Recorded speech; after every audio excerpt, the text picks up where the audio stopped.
નમસ્કાર, નજર ન્યૂઝમાં આપનું સ્વાગત છે। હું છું આપની સાથે કૃપાલી પરમાર। વાત કરીએ આજના મુખ્ય સમાચારોની।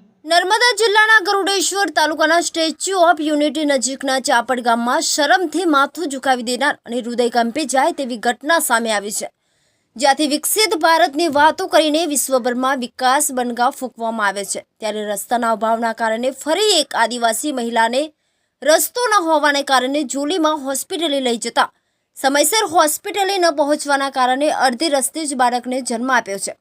આવી પરિસ્થિતિ સામે સરકારે તાત્કાલિક પગલાં લેવા જોઈએ। આજે પણ આ વિસ્તારના ગામોમાં શિક્ષણ હોય, સિંચાઈ હોય, આરોગ્યની પરિસ્થિતિ હોય, પીવાના પાણીની વાત હોય કે રોજગારની વાત હોય, આવી તમામ બાબતોમાં આ વિસ્તાર વિકાસથી વંચિત રહ્યો છે। સરકાર આદિવાસીઓ સાથે અન્યાય કરી રહી છે। વિકાસનો ઢોલ પીટનાર ભાજપ સરકાર અને તેમના અધિકારીઓ ક્યારે જાગશે? આદિવાસીઓ સાથેની ભેદભાવભરી નીતિના કારણે આજે આદિવાસીઓ અનેક સમસ્યાઓનો સામનો કરી રહ્યા છે। આજે નર્મદા જિલ્લાના ગરુડેશ્વર તાલુકાના ચોપાટ ગામે એક મહિલાને પ્રસૂતિની પીડા ઉપડે છે। ગામમાં રસ્તાની સુવિધા ન હોવાના કારણે ત્યાં એમ્બ્યુલન્સ પણ પહોંચી શકતી નથી કે કોઈ આરોગ્યનો સ્ટાફ પણ પહોંચી શકતો નથી।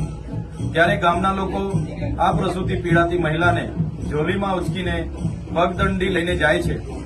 ત્યારે રસ્તામાં જ આ મહિલાનું પ્રસૂતિ થાય છે અને બાળકને મહિલા જન્મ આપે છે। ત્યારે દેશમાં ગુજરાત મોડલની મોટી મોટી વાત કરનારી આ ભાજપની સરકારને આ ખબર પડવી જોઈએ કે આદિવાસી વિસ્તારોની આ વરવી વાસ્તવિકતા છે। જ્યાં તમે 3000 કરોડની સ્ટેચ્યુ ઓફ યુનિટીની પ્રતિમા બનાવી છે, એ જ સ્ટેચ્યુ ઓફ યુનિટીની પ્રતિમાથી 10 કિલોમીટરનું આ ગામ છે। આજે પણ આ વિસ્તારોમાં શિક્ષણ હોય, સિંચાઈ હોય, આરોગ્ય હોય, પીવાના પાણી હોય, રોજગાર હોય, તમામ બાબતો આજે પણ આ વિસ્તાર વંચિત છે। ત્યારે દેશ આઝાદ થઈને આજે 10 કે 20 વર્ષ નહીં પણ 78 વર્ષ થયા છતાં આ વિસ્તારની પરિસ્થિતિ આ છે। ત્યારે સરકારે આ વરવી વાસ્તવિકતા સ્વીકારવી જોઈએ અને આ વિસ્તારોમાં શાળા, રોડ, રસ્તા બને અને જે પણ લોકો આમાં જવાબદારો એમના પર કાયદેસરની કાર્યવાહી કરવામાં આવે એવી અમે માંગ કરીએ છીએ। આવનારા દિવસોમાં આ પરિવારની મુલાકાતે પણ અમે જવાના છે, ત્યારે સત્વરે સરકાર યોગ્ય કાર્યવાહી કરે એ પ્રકારની અમે માંગ કરીએ છીએ।